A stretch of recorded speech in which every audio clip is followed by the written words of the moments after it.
Opening a Roth IRA is simple, easy, and one of the few ways to amass potentially millions of dollars on a completely tax-free basis. To give you guys some context, I started my Roth IRA just a couple years ago, and it's already on track to grow to over $4 million by the time I retire. Personally, I think that's pretty cool. So if you're excited to learn how to make some tax-free income without Uncle Sam as your business partner, make sure you smash that like button and let's get into the video. So I'm not going to get into the nitty gritty with Roth IRAs in this video. I made a whole video explaining what a Roth IRA is, what the rules are, and how you can use this thing most effectively. You can find that up here. But in this video, we're going to be focusing on actually how to open the account. So what you need to know about a Roth IRA for this video is that it is a special type of account that lets you invest in things on a tax advantaged basis. Okay, so what does that even mean? Well, you can invest in things. Okay, so think of it as a bank account. Okay, a Roth IRA, it's kind of like a bank account. It's not an actual investment vehicle. It's an investment account. So you put money into the account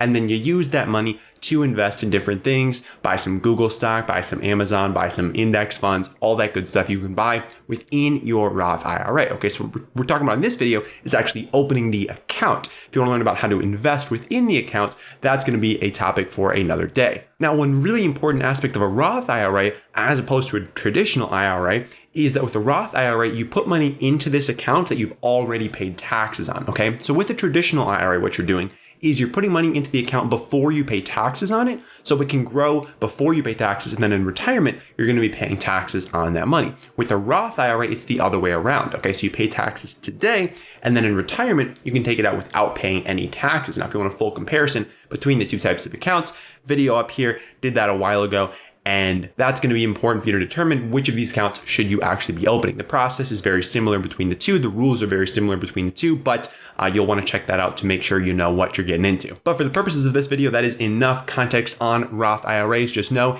it's a type of account. You put money into the account, you invest in things, and you potentially don't pay any taxes on the stuff as long as you wait until retirement to take out those earnings. All right. And retirement is defined as age 59 and a half for whatever reason. Those lawmakers love to make crazy rules. So 59 and a half is what you have to wait until to take out your earnings. But the contributions you put in, you can take those out whenever. Again, refer to my Roth IRA video for a full explanation on how that works. Now, when it comes to actually picking where do you want to open this account, okay, because you got a multitude of options on where you can actually open this Roth IRA account. And for me, it really breaks down into there's two things that I'm really looking at with any Roth IRA provider, okay? And that's the costs and the flexibility, okay? I want to know how much am I paying for this thing, because you're always paying for something. So what are the costs associated and how flexible is this account for me? Okay, so the cost kind of breaks down into three different things. Okay, so number one, are there any fees with the account? Okay, they got a monthly fee, they got an annual fee. Like what kind of fees are we looking at here? Is there a fee to put money in? Is there a fee to take money out? What kind of fees are involved? Second thing is an account minimum. Okay, so some of these Roth IRAs are going to have an account minimum where if you don't reach the minimum, you either can't open the account or there's going to be an extra fee for that. So you got to know, is there a minimum on your account? And then number three, are there commissions for trading? So Robinhood really knocked this out of the whole game over a year ago now when they introduced commission-free trading. Now, pretty much all the big companies too have picked up on that. And so commissions aren't something you're going to have to worry about at most places, but there are still some legacy providers that still do charge commissions. So those are kind of the fees associated with accounts, the costs, okay? And in terms of flexibility, the two things that I'm really looking at are, one, what kinds of things can you invest in within this account? Okay, so can you invest in stocks, bonds, mutual funds, ETFs? Can you invest in real estate? Can you invest in a private equity? Like, how much flexibility do you have with your investments? And then the second thing is, how easy is it to put money in and take money out of this account? Okay, because that can be pretty important. I mean, some of these legacy guys, you actually have to cut a check, send it in the mail, and wait for that check to clear to actually get money into your account. So personally, I'm going to avoid those at all costs because I just want to click some buttons on my phone and have money in this account. I am not the type of person that is going to wait for a check to clear just to get money into my Roth IRA. So now we're going to dive into the different types of providers, kind of assess them based on these criteria. But before we do, let me know in the comments below which of these criteria are most important to you. Are you more concerned about the costs associated with this account? Or are you more concerned with the flexibility in the investments that you're able to make? I'm curious to hear. So let me know in the comments below which of those is most important to you. All right, well, now diving into our provider options here, you've really got three main categories of Roth IRA providers. Okay, you can see you've got your discount online brokers, you've got your apps, and you've got your self-directed. Okay, and each of these three are going to fall a little bit in a different spot on the spectrum with regard to our criteria that we laid out. Okay, so with your discount online brokers, these are your legacy companies, your Fidelity, your Vanguard, your E-Trade. These companies have been around for decades. In some cases even longer, and have a proven track record as a well-established investment company. Okay, that's these guys. And for the most part, in terms of fees, most of these guys have cleared all of their fees. They don't charge any fees at this point, and that's largely due to some of the apps we're about to talk about. But the fees are pretty negligible, and the flexibility is pretty good, I would say.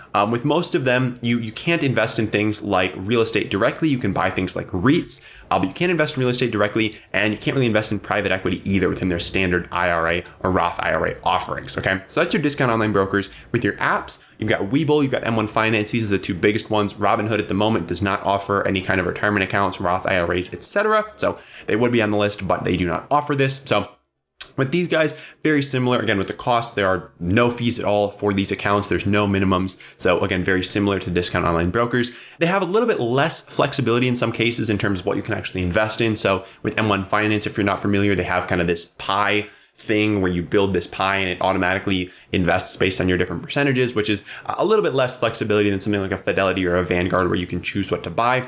And I didn't mention this earlier, but Fidelity and Vanguard, I know Fidelity, I'm not sure about Vanguard, actually offers fractional shares now as well. So instead of just buying a full share of Amazon for over $1,000, you can now buy fractional shares as well, which is super nice. So with the apps, again, you have the low cost as well. There's a little bit less flexibility. Self-directed is on the full other end of the spectrum. Okay, so with these accounts, you have a whole lot of flexibility. Okay, so I have Rocket Dollar on here just because I know them pretty well. But with Rocket Dollar, basically, you can invest in things like real estate directly. You can buy actual real estate within your Roth IRA. You can invest in like private equity deals. You can do a whole lot of other stuff in a self-directed IRA you can't do in a normal IRA. But the caveat to that is that there are going to be some pretty significant fees to go along with that service. Okay, so you're probably going to be paying a monthly fee. There's probably going to be transaction costs. And so the fees associated with that flexibility are decently high. So you really have to kind of decide, do you want low flexibility, low fees? Do you want high flexibility, high fees?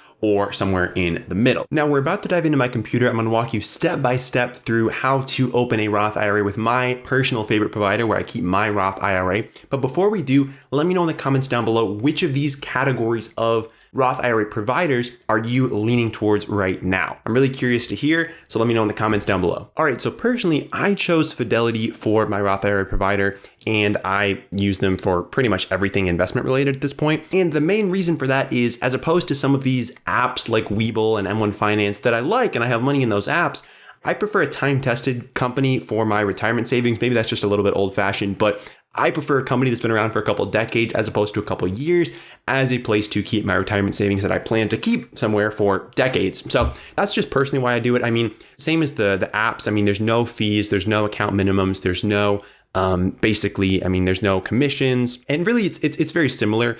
Really, the only thing that's different is the interface and the company itself. But again, I don't imagine any of these apps going out of business anytime soon, but I think Fidelity's got a better chance of being around in 50 years than M1 Finance or Webull does. So in terms of other stuff on here, I mean, everything else very, very similar. Maximum contribution is going to be $6,000 per year. The fees associated with the account are zero. So I haven't paid a single fee on this account. I've had it, like I said, for a couple of years. Got about a little over $30,000 in my account right now. And so it's very, very simple. I mean, to set up an account, all you need to do is just click on this button. This says open a Roth IRA. You're going to say open a Roth IRA, and they're going to take you through a quick little thing here. They're going to ask you a couple questions. It's very, very easy. I'm just going to say, no, I'm not a Fidelity customer. You go to this next page, and this is pretty much the entire application. Okay. You just fill out this whole thing with your name. You have to put in your social number. Okay. So don't be wigged out by that. I mean, if you try to open a retirement account, they're going to need your social number. So that's just a way it goes. And so that's pretty much it. You just give them your info, your address, and then you are off to the races. At that point, you're going to have the account open. You're going to need to fund it. And then once you fund it, you're going to need to invest that money into different investments. So with Fidelity, you've got a ton of options, whether it's stocks, bonds, index funds, ETFs, all those good things before that we talked about, but you have to actually invest the money. Now, if actually investing the money in your Roth IRA is something you're interested in, let me know in the comments below, and I'd be happy to make a video walking you through my $30,000 or so Roth IRA portfolio, how I've invested that. If that's something you'd be interested in, definitely do let me know. Now, the next thing you should do if you haven't already is hit that subscribe button down below and check out this video over here where I dive deep into the benefits and drawbacks of Roth IRAs. I know in this video, I stayed pretty high level in terms of how the actual account works and the details associated with it. But if you want the full breakdown, that's the video for you. Last, don't forget to smash that like button for the YouTube algorithm, and I will see you in the next one.